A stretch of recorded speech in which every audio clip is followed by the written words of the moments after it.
Good afternoon. We'll now start. First of all, I'd like to welcome everybody to this pep talk this afternoon. Please mute yourself, but always show your video picture. Sign in your name, your Facebook account, or email address in the chat box. Please include the names of companions attending with you. Use the chat box to ask questions and make comments while the pep talk is on. There will be group pictures at the start and end of the pep talk, so please show your faces in the video. Another reminder, please take the online learning com evaluation test exercise or OLETE for mastery of learning and have a perfect score to get a certificate like this one. Okay, shown here. I have placed the link in the chat box. And then another reminder, obtaining 25 OLETE certificates will entitle one mentee to a voucher one voucher for a RO Hoson medical consultation, either face-to-face or telemedical. Another request, please type in your feedback in the chat box during the open forum and before we adjourn. Thank you. Let's now have a group picture taking before we start the pep talk proper in 2 minutes. Please turn on your video now.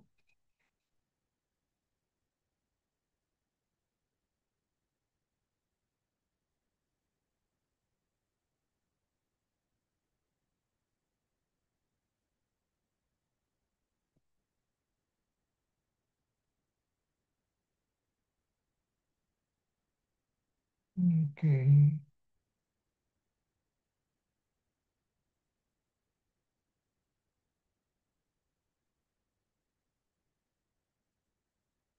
Okay, ready? One, two, three.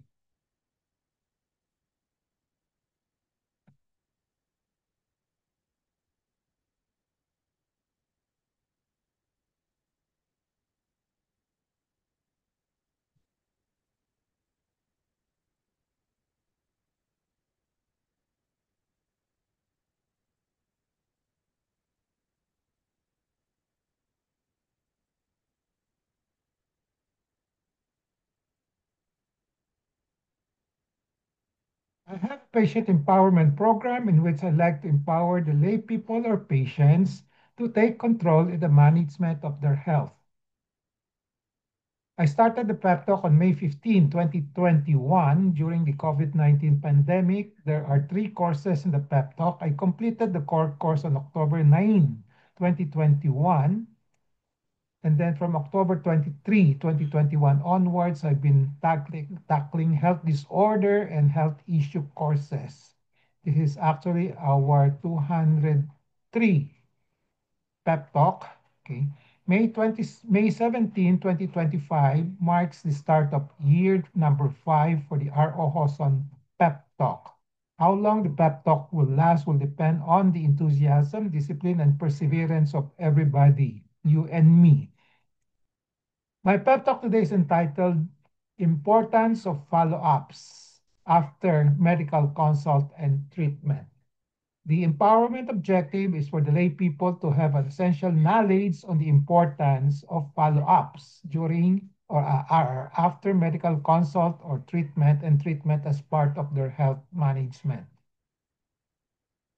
The contents of this pep talk will be the following. Let's define what is a follow-up after medical consult and treatment. What is the difference between follow-up and check-up? Palaging naririnig natin may check-up most of the time. Pero hindi gaano yung follow-up. But follow-up is a frequently used term also. Number 3, what are the purposes and importance of follow-up after medical consult and treatment? And then lastly, what are our OHOSON or my recommendations on putting into action the knowledge of the purposes and importance of follow-up after medical consultation and treatment. Disclaimer, the RO Hoson Pep Talk will contain my thoughts, perceptions, opinions, and recommendations, or TPORs, called from personal experiences as well as from writings of other health professionals. So let's start with the first question. What is a follow-up after medical consult and treatment? So as I said, check-up is a more commonly used term. It may be follow-up and checkup may be used interchangeably, okay, but strictly speaking, there's a difference. A follow-up after medical consult and treatment refers to the ongoing, yung tuloy-tuloy pa, medical care a patient receives after completing the initial consult and treatment for a health concern, condition, or disease. So pagpunta ng pasyente sa isang doktor, they have health concern, whatever they are, kung minsan, meron silang specific disease, meron akong goiter, meron akong breast cancer, gano'n. Yung iba naman, just based on the symptoms. Yeah, we call that condition. No? Masakit ang tiyan ko, masakit ang ulo ko, wala pang specific disease. No? So during this initial consult, we call that initial consult. We don't call that follow-up. No? Okay.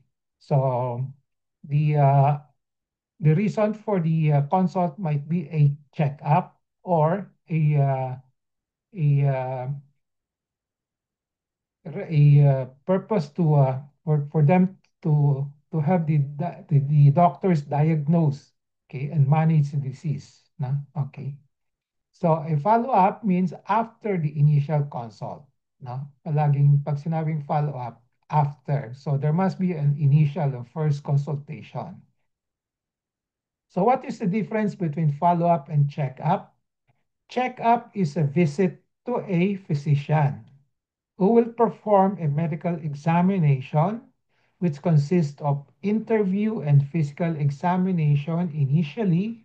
Okay. Palaging meron yan, hindi lang lab exams right away. No? Okay. And then, so who will perform medical examination usually to assess the general status of the patient who is asymptomatic, who wants a health screening. So sabihin nila, I want to have a checkup. Usually, one connotation there, wala siyang symptoms, walang complaint yung pasyente, gusto lang niya malaman kung meron siyang mga sakit. No? Okay.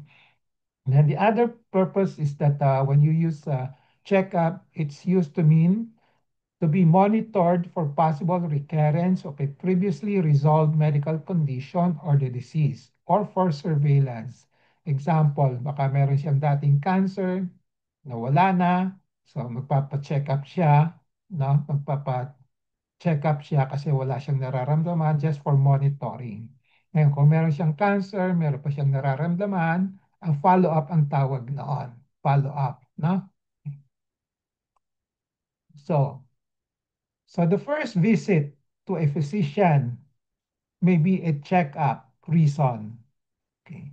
So magpapatingin siya for screening or for surveillance or meron siyang problema, then that's what they call, it's called consultation for a health concern or problem. Okay. So basically, these are the two reasons why you have the check-up. Yung first visit, if you go for a check-up, meron ka bang, you want to know whether you have a disease or you want to know what is the diagnosis of a health concern that you have at the moment. No? Now, after the first visit, the second visit and subsequent visits, no, depending on the situation, kung na-resolve na o hindi, kung di pa na-resolve, usually follow-up, or we call that follow-up visit. The follow-up is the ongoing medical care, okay, of a patient the patient receives after completing the initial, palaging may initial consult and treatment for health concern, condition, or diseases. And that follow-up, the second visit at least, okay, may be considered a check-up if it is now done for surveillance purpose, no? After the initial concern has been resolved. So yung after the first visit, wala nang problema, gusto na lang niya pa-check up, no? We can call that yung follow-up check-up, no? Okay. Or meron pa siyang problema, no? Hindi pa tapos yung hindi pa na-resolve, no? So yung second visit niya or subsequent visits, that will continue to be called follow-up visit. That is, if the initial concern has not completely been resolved. Oftentimes, follow-up and check-ups are used interchangeably in the practice of medicine, especially even among doctors, no? Hindi nila na-differentiate between the two, no? So in this pep talk, we will focus on follow-up, and we will define it as the subsequent visit after the first visit or first consult to a physician. So this assumes that there is an ongoing medical care that needs to be done after the first visit or the first result. Dito tayo magfo-focus on the discussion on follow-up for this particular pep talk. And the ongoing medical care may be anything, either monitoring or surveillance, etc. So what are the purposes and importance of follow-ups after medical consult and treatment? Follow-up after treatment is a critical part of patient care. Kasama yun sa paggagamot sa pasyente. No? Its importance lies in several ways. So there are six at least. It can be more. I will add one more later on. So number one is monitoring recovery. Number two, detecting complications or side effects of the treatment or other related complications not related to the treatment. Baka may bagong diseases. Number three, evaluating treatment effectiveness. Number four, supporting long-term disease management. Yung mga yung sakit na matagalan like diabetes, cancer, etc. Providing ongoing patient education and support. So, then building a doctor-patient relationship. So these are the six basic um, importance of a follow-up. The other one that I will add will be it will help you make establish a more definite diagnosis, which I will discuss later on. A year on the side, additional purpose of follow up from patients from the physician's point of view, no, okay, will be monitoring of the diagnosis. Okay, this came from my own writing, my ano, hindi ko nakikita sa mga literature yan, no? Okay, so pag nagfa-follow up ako, sinusundan ko yung course of the disease of the patient, no? And then in the process, I'm trying to monitor kung tama ang diagnosis before o baka may bagong diagnosis lumalabas, no? Okay. So this is not frequently mentioned in the internet, in the literature, and even by the doctors. So among the six mentioned here, hindi siya kasama dito, no? Ang nakalagay lang dito, monitoring recovery, no? Yung sa akin, dadagdagan ko, monitoring the diagnosis of the patient's problem, no? Or the conditions.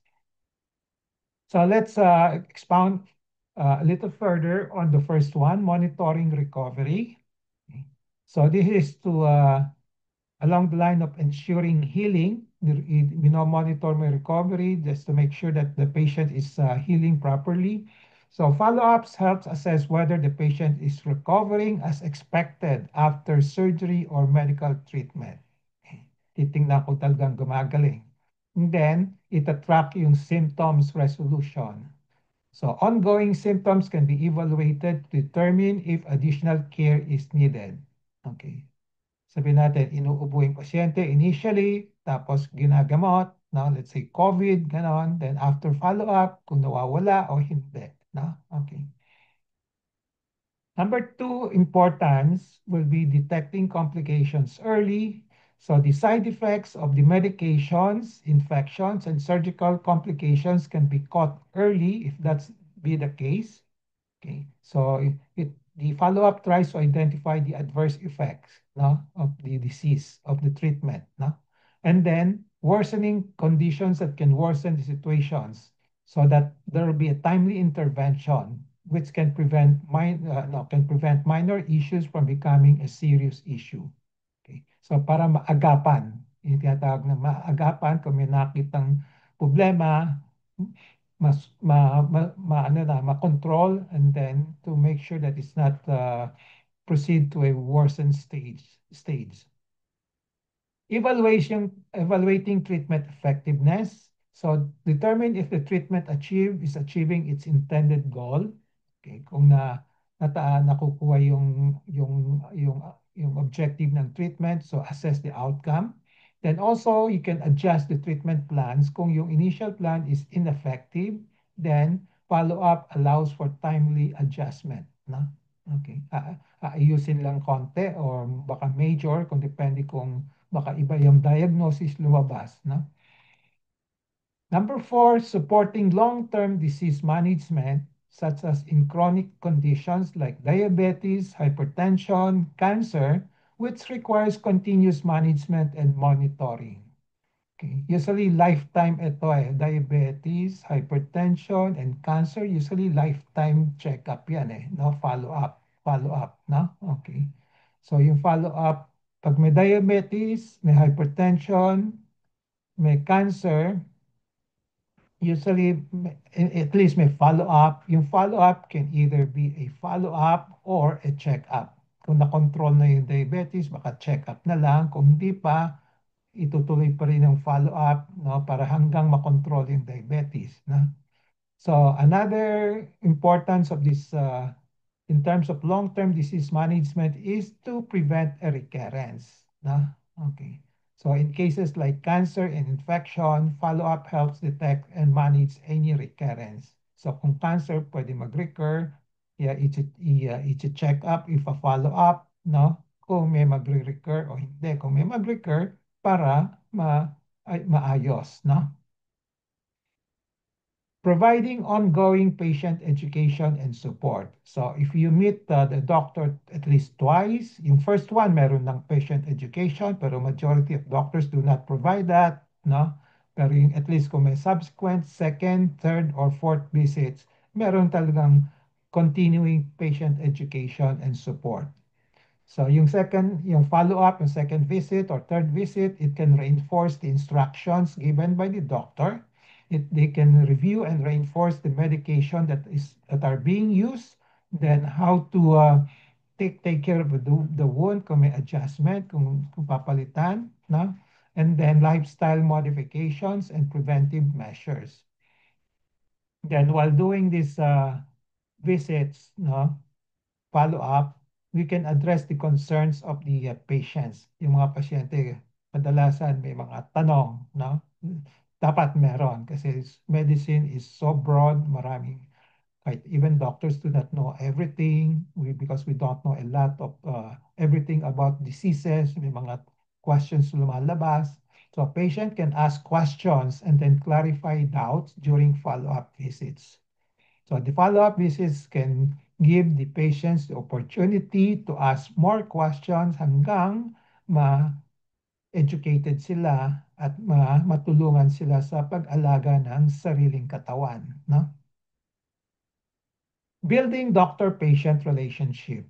Okay, so pag palaging kasama yung nag-interact yung doctor at pasyente, no? So you can see that it can foster trust and cooperation. So kung di na bumalik yung pasyente, baka walang trust, no? Okay. So pag merong pabalik-balik yung pasyente, usually that it implies that there is trust and cooperation, no? Between the doctors, trust from the patients to the doctors. Okay. Then improve adherence. Patients who feel supported are more likely to follow medical advice. No? Kung trusted yung doctor ng pasyente, usually susunod ng susunod. Kung di trusted, usually ititigil na yung mga advice ng mga doktor. No? Okay. I have a short clips here, okay, which I will play it later on na lang ha, kasi I was not able to hook it online here, but this is the URL, no? I'll go back to this later on. Okay.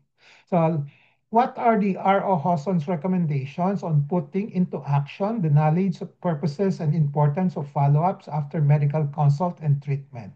Okay. I like to declare that I am a physician who is concerned with the health outcomes and status of my patients after they decided to consult me. Pag pumunta yung pasyente sa akin, okay, I'm concerned with the outcomes and status.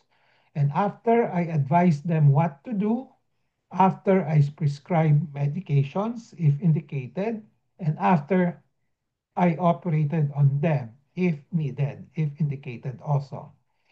I will stop showing concerns on them only if they have decided to call it quits with me.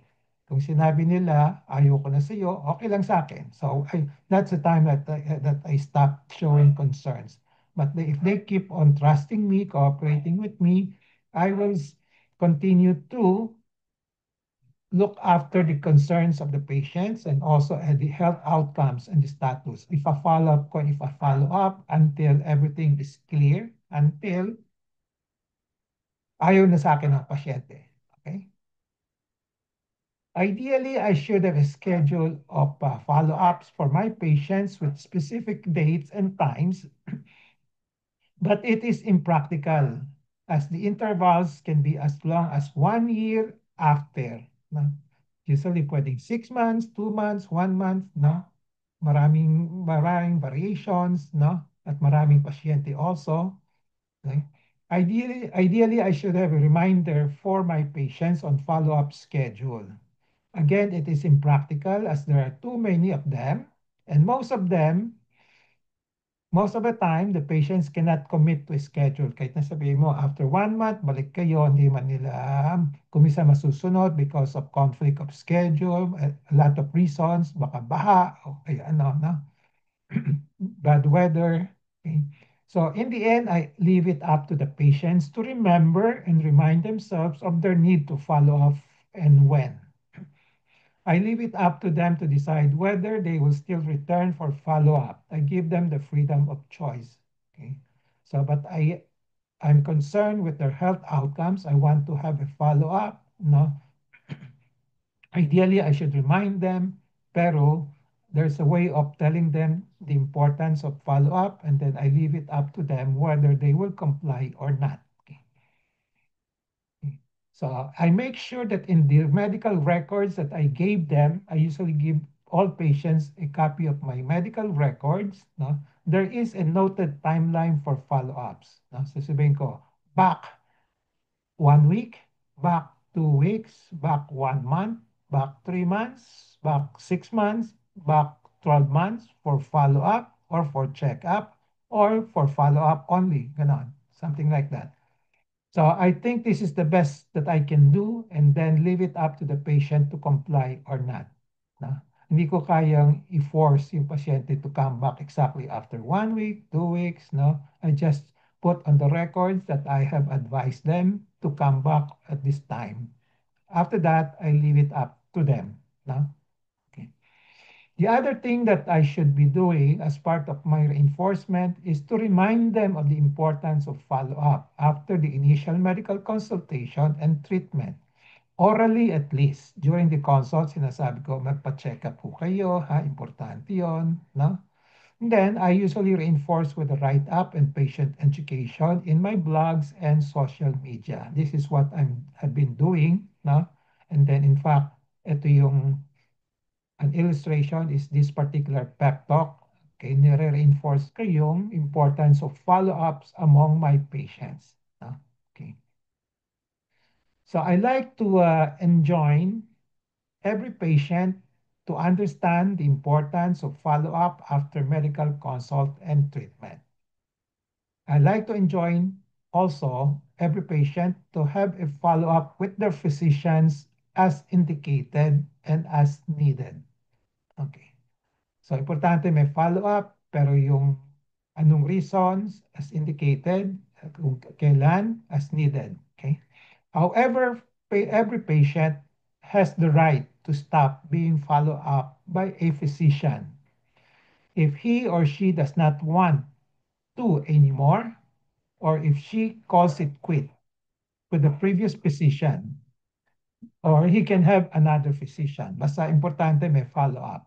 No? Kung sa original physician, she calls it quit because for one reason or another, baka malayo, hindi niya kayang puntahan, okay, magastos puntahan, na hindi niya gusto, okay, pwede niyang i-stop yung follow-up with that physician, but my advice is continue to have a checkup with a follow-up with another physicians as indicated and as needed. Okay. So one last thing that I like to add on the importance of follow-up from the point of view of physicians, but with advantage to the patients also, is that with follow-up, the diagnosis can be definitely established. We all know that usually there's no such thing as 100% certainty in all the diagnoses. Okay? So over time, tuloy-tuloy yan, no? Minomonitor yung diagnosis as to its accuracy, as it to its correctness.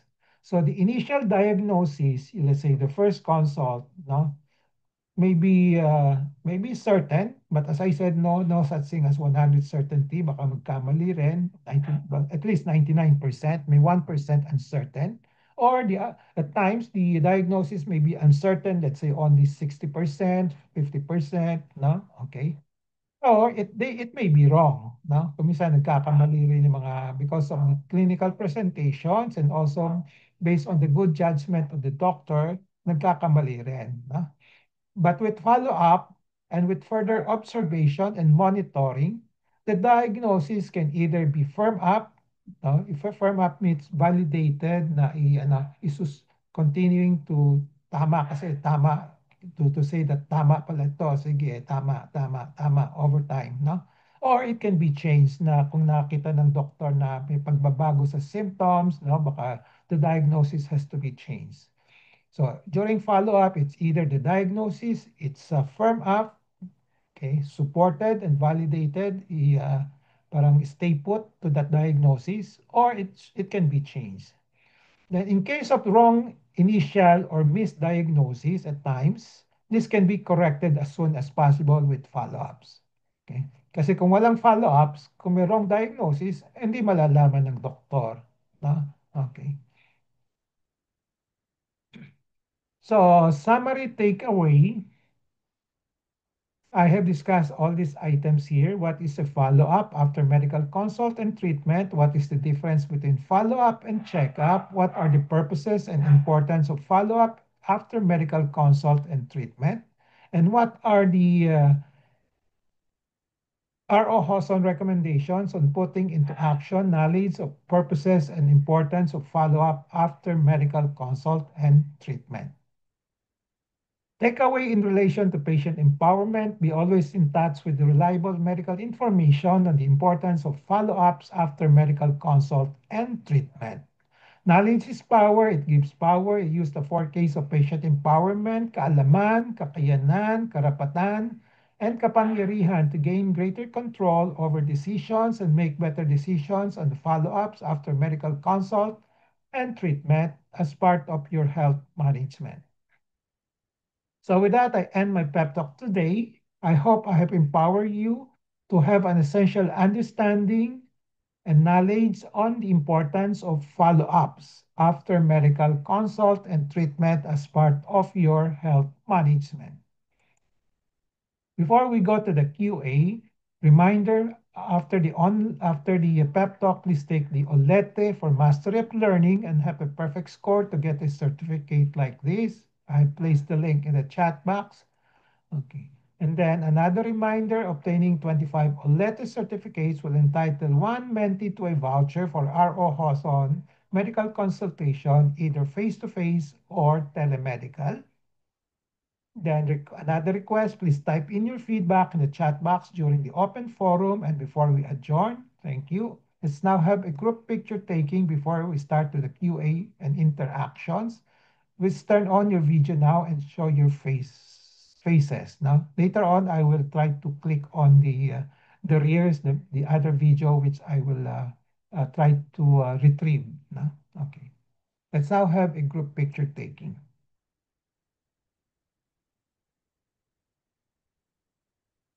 Okay. Ready? All set. 1, 2, 3.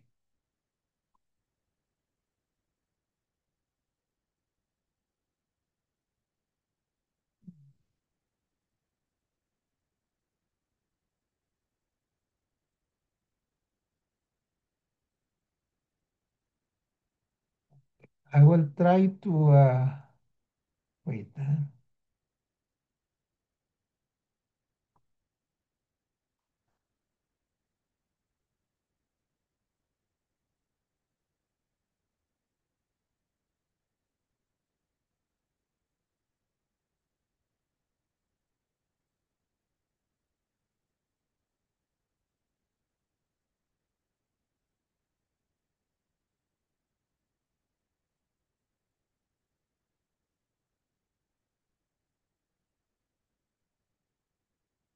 So wait. Can you? No sound. Can you hear it? No sound.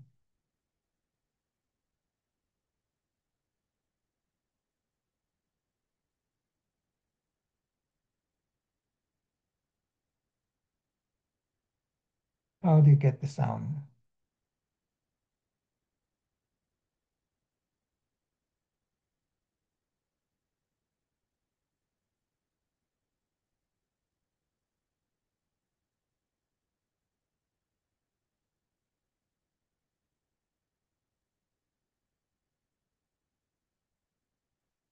Wait.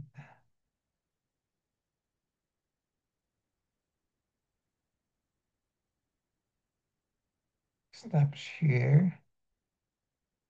Let me try again.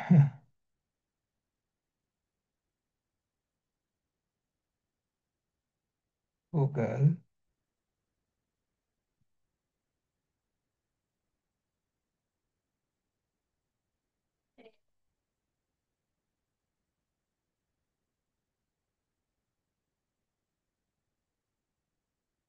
How come there's no sound?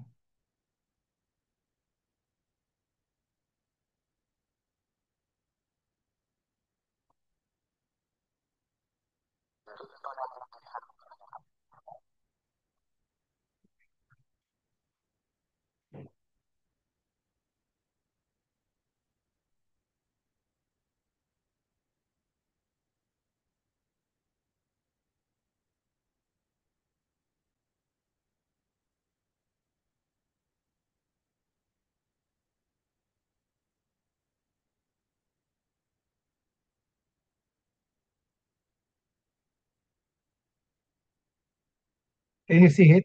Can you see it? Can you read it? Ulitin ko lang ha.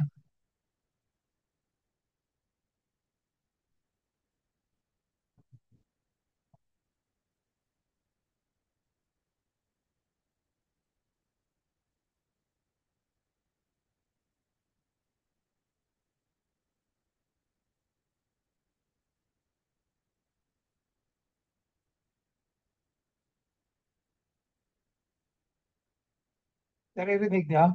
Abet? Hindi No, po. Wala Ha? daw. Ngayon Naririnig lang niyo? po. Ha? no, Wala na po. no audio. Wala daw.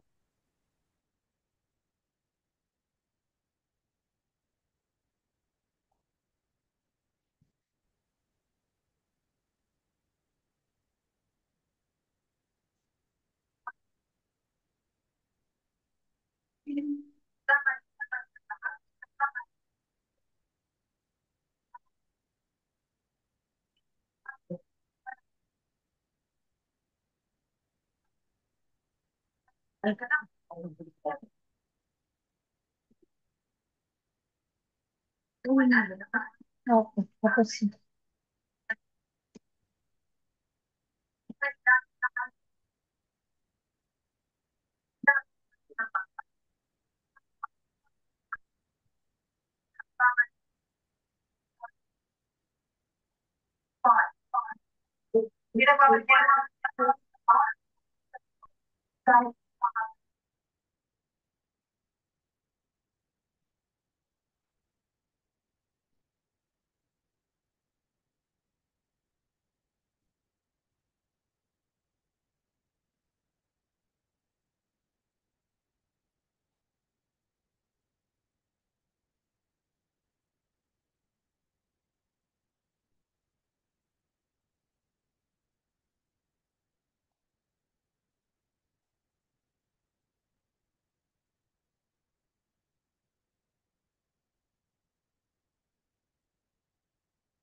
Okay. What? Walang sound. Walang sound.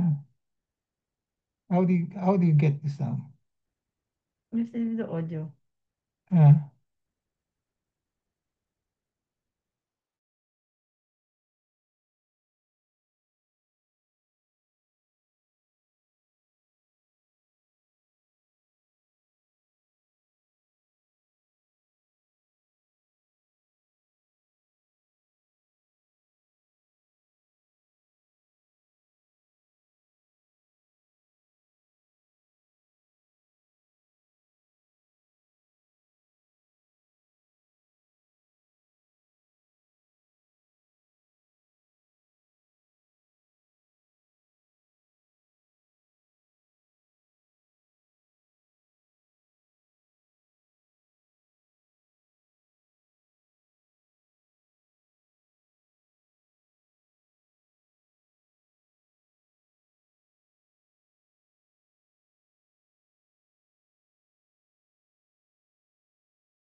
aming mga doktor para ma-check namin kung kamusta yung pasyente after ng mga treatment na binigay namin o yung gamot. Ito sa ER lagi ko tong nakikita eh. Darating yung pasyente, tatanong ko, may high blood po kayo, diabetes? Meron ho. Meron kayong maintenance? Meron po.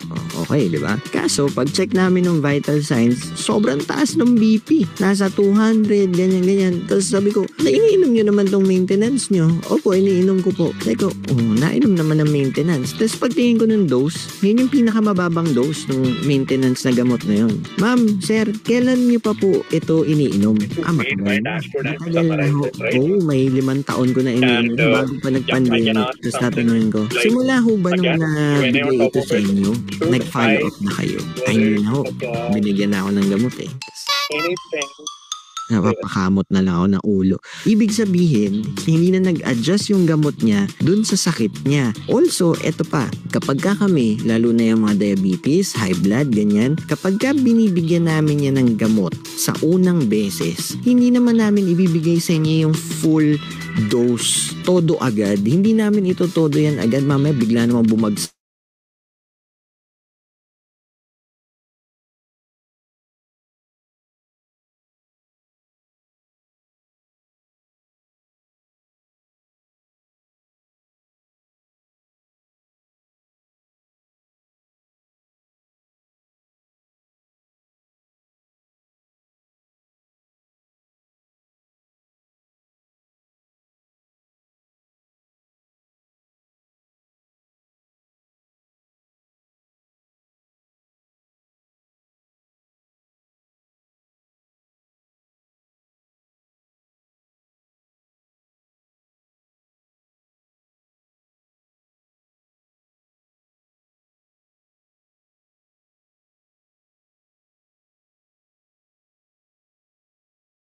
Tawan nyo dun sa gamot na binigay namin. Hindi para mag-follow up sila eh. Para may bayad ulit. Hindi yun. Kaya kayo fina-follow up dahil tinitimpla pa, ina-adjust pa. Kita nyo, pagka nakuha na namin yung stable na dose, yung etong dose na to nung gamot, okay na yung BP niya. Minsan ang follow up mo niyan after 6 months na o after 3 months. Matagal na. Kasi nakuha na namin nahuli na namin yung tamang dose. Kasi iba-iba yan kada tao eh. Kahit pa sabihin natin 50 milligrams dito, bumaba na yung BP niya. Yung 50 milligrams para sa'yo, maaaring hindi bumaba yung BP mo. And that is why, pinapa-follow up namin kayo. If you have any questions, put it down in the comments. Like this video, share nyo dun sa mga kakilala nyong ayaw mag-follow up. See you guys on the next one. Peace. I don't think naiintindihan ng tao.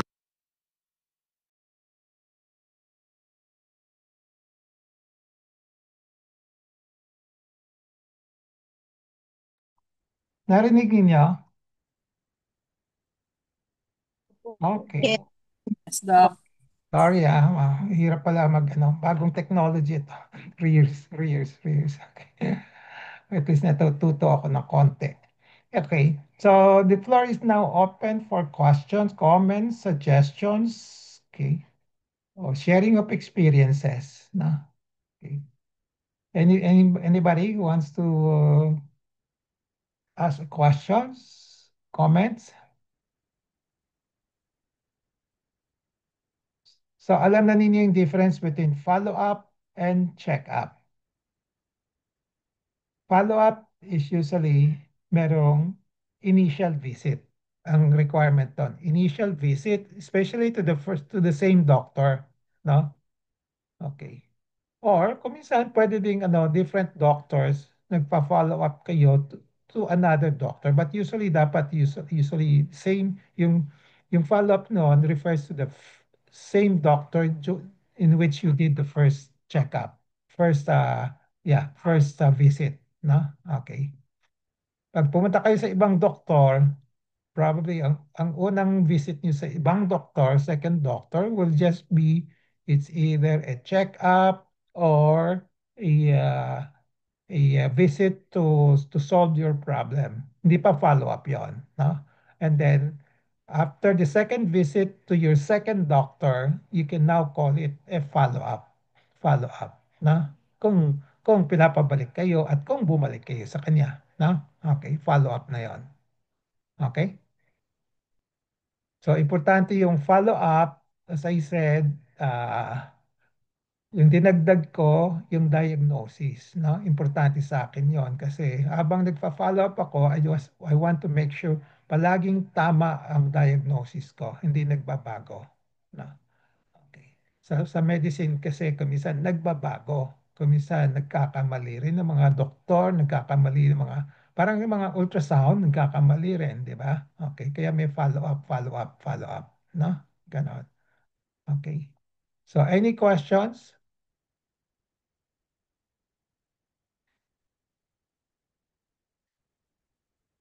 Okay. Any questions? Wala na po, Doc. Wala na. Diana, may tanong ka? Naintindihan naman po, Doc. Okay. So, kailan ang unang check-up, unang consult mo sa akin, Diana? Um, Kalimutan ko na May 12, or basta May. First week ng May. Yung first time na pumunta ka sa akin, May. Yes po. Okay. Then, yung subsequent visit mo sa akin, anong tawag doon?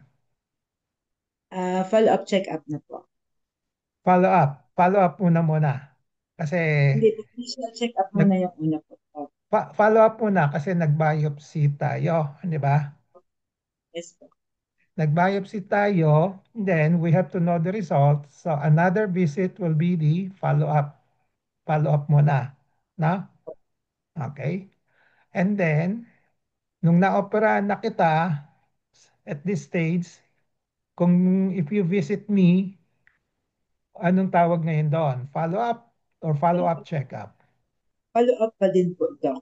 Follow-up Kasi kasi hindi we will pa still na-resolve yung, determine ongoing pa po yung yung treatment, or ongoing pa yung sakit, hindi pa siya na-resolve as in. kasi hinihintay pa natin yung ERA, PRA mo, di ba? Okay. Yes. So, we will still decide. It's an ongoing medical care. We will decide what to do after, no? Kung nagsabi natin, kung after the ERPR, sinabi, example lang hindi to sana mangyari na wala ka nang kailangan ng gamot like chemo, ganun ganon, no? Then I will tell you like magaling na yung sugat mo, lahat. Then I'll tell you balik ka sa akin after 1 month, no? After one Yes. month, that's still a follow-up, no? Follow-up pa rin Yes. yan, no? Okay. Okay. So, kumisan, we can add follow-up slash check-up. na kasi wala ka ng problema, di ba? Basta monitor na lang natin kung may recurrence, kung may problema, na? Okay. So you can call it follow-up slash check-up, na? Okay. Yes po. Pero kung meron ongoing medical care active, we just call it follow-up, follow-up, follow-up, na? Okay? Yes po.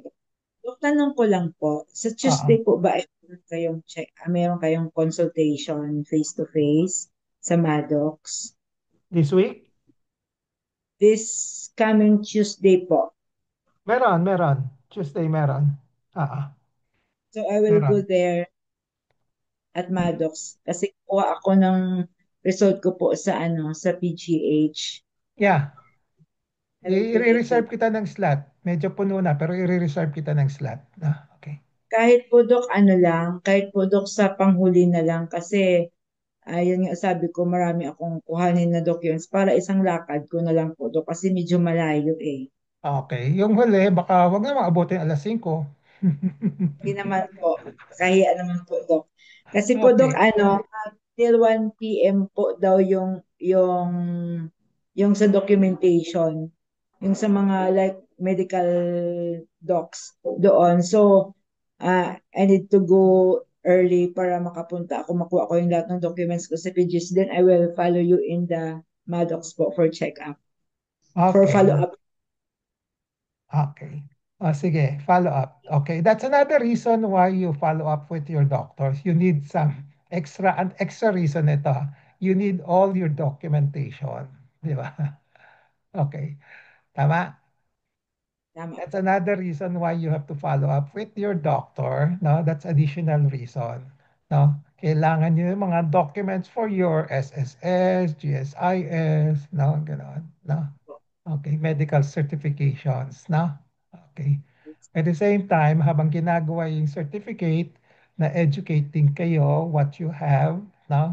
Nagbibigyan kayo ng moral support of your present condition, no? Okay. So, ina-apply ko lang yung mga yung learning that we have on follow-ups, no? Okay. So, any other questions, concerns?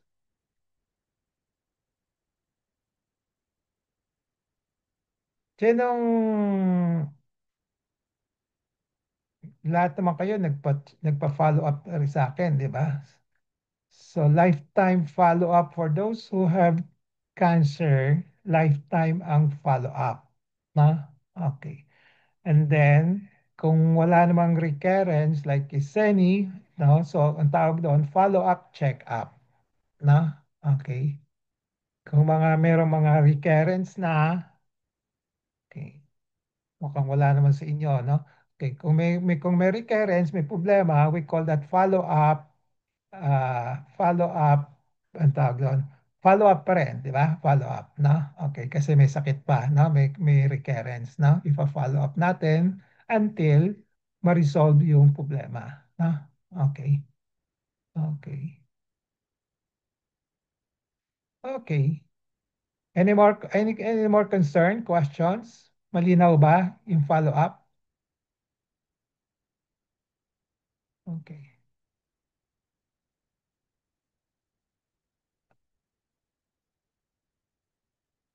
Anything, Abet, you want to say about the patient's practices on follow-up?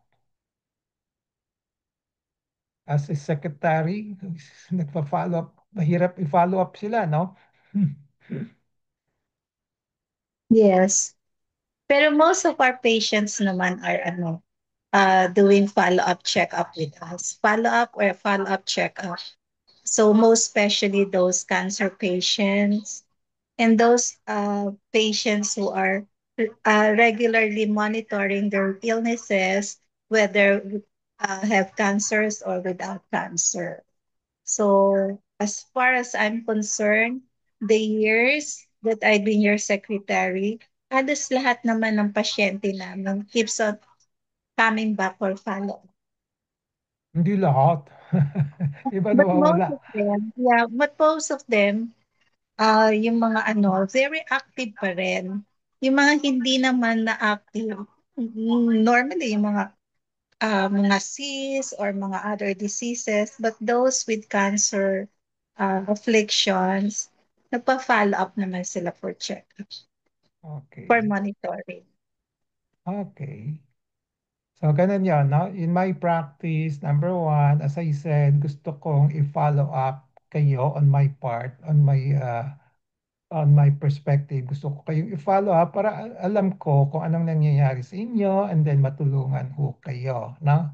Ngayon, kung ayaw niyo mag-follow up sa akin, wala na akong gagawa. Tama? Okay. And then, yeah, it's beyond my control kung ayaw niyo sa akin, ayaw mo kayo mag-follow up, no? Bahala na kayo, di ba? So it's either hindi wala kayong follow up, no?